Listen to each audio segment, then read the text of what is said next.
This is just a quick video on how to install a Google font on your computer so you can use it with Microsoft Office. First, I went to fonts.google.com. I'm going to check the fonts I like. Ooh, I want this one.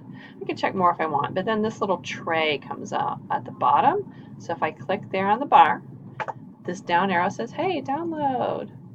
And it downloads a zip file. Next, I'm going to double click the zip file. And I'm going to say extract all. And magically, well, let's extract all and it wants to go. Okay, let's do that. Okay, here we go.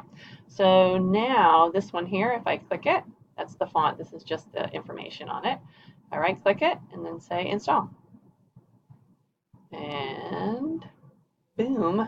Now if I open a Microsoft Word document, boom, and type something, highlight it, and in the font list, Cella, something should be in there. Oh, there it is, right there, boom, and there's the font I wanted. Ta-da!